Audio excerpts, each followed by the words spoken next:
There is great sorrow in the world. This is one of the supreme facts of life. Grief and affliction visit every heart, and many that are today reveling in hilarious joy or sinful riot will tomorrow be smitten low in sorrow. Suddenly, and with swift and silent certainty, comes its poignant arrow, entering the human heart, slaying its joy, laying low its hopes, and shattering all its earthly plans and prospects.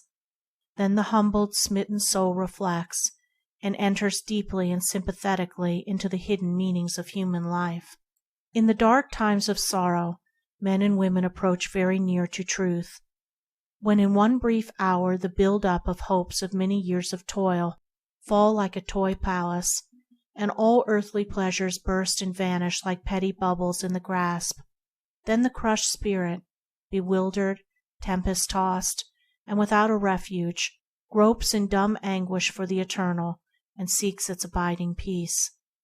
Blessed are they that mourn, said the teacher of the West, and the teacher of the East declared that where there is great suffering, there is great bliss. Both of these sayings express the truth that sorrow is a teacher and purifier. Sorrow is not the end of life, though it is, in its consummation, the end of the worldly life. It leads the bewildered spirit into rest and safety, for the end of sorrow is joy and peace. Strong searcher for truth, strenuous fighter against self and passion, seasons of sorrow must be your portion for a time. While any vestige of self remains, temptations will assail you. The veil of illusion will cloud your spiritual vision, producing sorrow and unrest. When heavy clouds settle down upon your spirit, accept the darkness as your own, and pass through it bravely into the cloudless light beyond.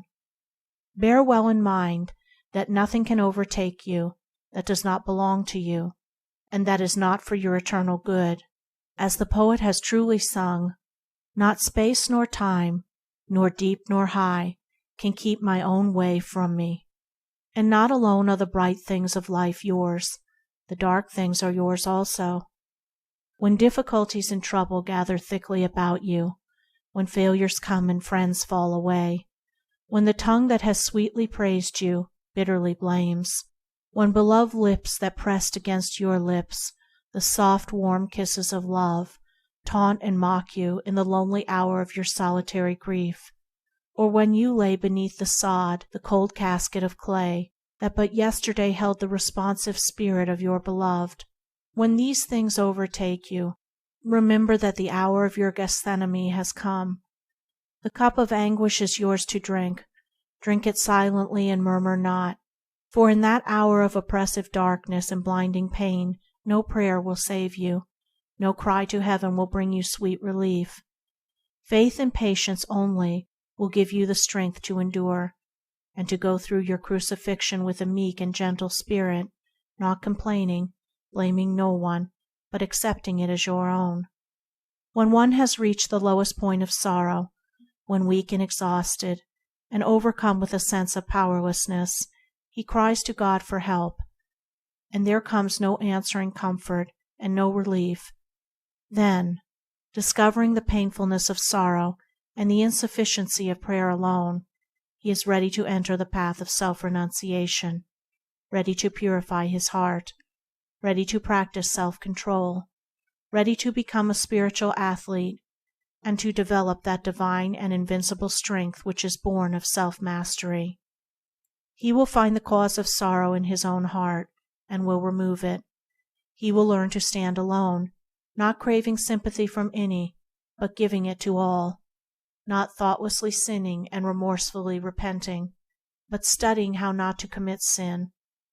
Humbled by innumerable defects, and chastened by many sufferings, he will learn how to act blamelessly toward others, how to be gentle and strong, kind and steadfast, compassionate and wise.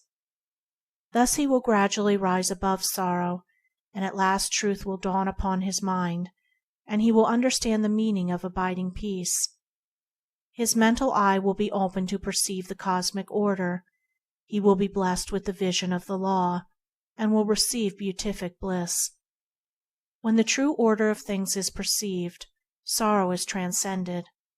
When the contracted personal self, which hugs its own fleeting pleasures and broods over its own petty disappointments and dissatisfactions, is broken up and cast away, then the larger life of truth enters the mind, bringing bliss and peace, and the universal will takes the place of self.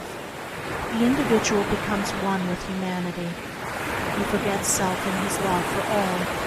His sorrow is swallowed up in the bliss of truth. Thus, when you have, by experience, entered completely into the sorrow that is never lifted from the heart of humankind, when you have reaped and eaten all the bitter fruits of your own wrong thoughts and deeds, then divine compassion for all suffering beings will be born in your heart, healing all your wounds and drying all your tears. You will rise again into a new and heavenly life, where the sting of sorrow cannot enter, for there is no self there. After the crucifixion comes the transfiguration. The sorrowless state is reached through sorrow, and the wise do not grieve. Ever remember this: in the midst of sin and sorrow there abides the world of truth. Redemption is at hand. The troubled may find peace, the impure may find purity. Healing awaits the broken-hearted.